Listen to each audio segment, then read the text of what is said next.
Hi all, എല്ലാവർക്കും നീഹാരത്തിൻ്റെ പുതിയൊരു വീഡിയോയിലേക്ക് സ്വാഗതം. ഇന്നത്തെ വീഡിയോ കോവൽ കൃഷി എങ്ങനെ എളുപ്പത്തിൽ ചെയ്യാമെന്നുള്ളതാണ്. തലപരിമിതി ഉള്ളവർക്കും അതുപോലെ തന്നെ വീട്ടമ്മമാർക്കും നമ്മുടെ വീട്ടിലേക്ക് ആവശ്യമായ കോവയ്ക്ക കൃഷി ചെയ്ത് എടുക്കാവുന്നതാണ്.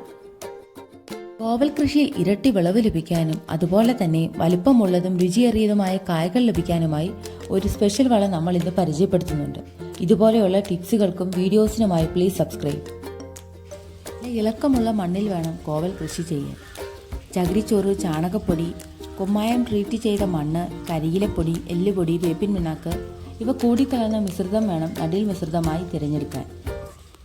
കമ്പ് നട്ട് 2.5 മാസത്തിനുള്ളിൽ തന്നെ നമുക്ക് വിളവ് ലഭിച്ചു തുടങ്ങും. നല്ല രീതിയിൽ മണ്ണിളക്കമുള്ള മണ്ണിൽ പെട്ടെന്ന് തന്നെ നമുക്ക് വിളവ് ലഭിച്ചു തുടങ്ങും. അതുപോലെ തന്നെ ശ്രദ്ധിക്കേണ്ട മറ്റൊരു കാര്യം, നനവ് അധികമായാൽ വള്ളി ചീഞ്ഞു പോകും. അതൊന്ന് ശ്രദ്ധിക്കേണ്ടതാണ്. നമ്മൾ മണ്ണിലാണ് കോവൽ തണ്ട് നട്ടിരിക്കുന്നത്. പന്തലിട്ട് കൊടുത്തിരിക്കുന്നത് ടെറസിന് മുകളിലാണ്. അതാണ് ഞാൻ തമ്പനയിൽ പറഞ്ഞതുപോലെ തന്നെ തലപരിമിതി ഉള്ളവർക്കും നല്ല രീതിയിൽ തന്നെ കോവൽ കൃഷി ചെയ്യാമെന്നുള്ളത്. അധികം പരിചരണം ആവശ്യമില്ലാത്ത വിളയാണ് കോവലെങ്കിലും ചില കാര്യങ്ങൾ ശ്രദ്ധിച്ചില്ലെങ്കിൽ നമുക്ക് നഷ്ടം സംഭവിക്കാം.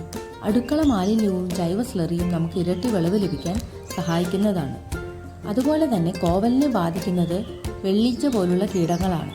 കീടങ്ങളെ അകറ്റാൻ വെളുത്തുള്ളി, വേപ്പെണ്ണ, സോപ്പ് ചേർന്ന മിശ്രിതം സ്പ്രേ ചെയ്ത് കൊടുത്താൽ മതി. ആഴ്ചയിലൊരിക്കൽ ഇത് സ്പ്രേ ചെയ്ത് കൊടുത്താൽ മതി. ഒരൊറ്റ തണ്ടിൽ നിന്നുമാണ് നമുക്ക് ഇത്രയധികം കോവയ്ക്ക ലഭിക്കുന്നത്. നമ്മുടെ വീട്ടിലെ ആവശ്യത്തിൽ കൂടുതൽ കോവയ്ക്ക നമുക്ക് ലഭിക്കുന്നുണ്ട്.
കോവലിൽ നിറയെ കായ് പിടിക്കാനും അതുപോലെ തന്നെ നല്ല വലിപ്പമുള്ളതും രുചിയേറിയതുമായ കായ്കൾ ലഭിക്കാനും പൂക്കൾ കൊഴിയാതിരിക്കാനുമായി ഒരു സ്പെഷ്യൽ വളമുണ്ടെന്ന് പറഞ്ഞില്ലേ, അത് ഫിഷ് അമിനോ ആസിഡാണ്. 1 ലിറ്റർ വെള്ളമാണ് ഞാനിവിടെ എടുത്തിരിക്കുന്നത്. ഈ 1 ലിറ്റർ വെള്ളത്തിന് 5 മില്ലി എന്ന കണക്കിലാണ് നമ്മൾ ഫിഷ് അമിനോ ആസിഡ് ചേർക്കേണ്ടത്. 5 മില്ലി ഫിഷ് അമിനോ ആസിഡ് വെള്ളത്തിലേക്ക് ഒഴിച്ച് നല്ല പോലെ ലയിപ്പിച്ച് നമുക്ക് കോവലിന് സ്പ്രേ ചെയ്ത് കൊടുക്കാവുന്നതാണ്. കാ പിടിച്ച് തുടങ്ങിക്കഴിഞ്ഞാൽ ആഴ്ചയിലൊരിക്കൽ ഫിഷ് അമിനോ ആസിഡ് സ്പ്രേ ചെയ്ത് കൊടുക്കാം. ഫിഷ് അമിനോ ആസിഡ് ഒരു വളമെന്നതിലപ്പുറം ഒരു കീടനാശിനിയായിട്ടും നമുക്ക് ഉപയോഗിക്കാവുന്നതാണ്. ഫിഷ് അമിനോ ആസിഡ് കോവലിന് പറ്റിയ ഒരു അടിപൊളി വളം തന്നെയാണ്. നിങ്ങളൊന്ന് ട്രൈ ചെയ്ത് നോക്കണം ഇത്.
ഇതുപോലെയുള്ള വീഡിയോ ടിപ്സുകൾക്കായി please subscribe. Thanks for watching.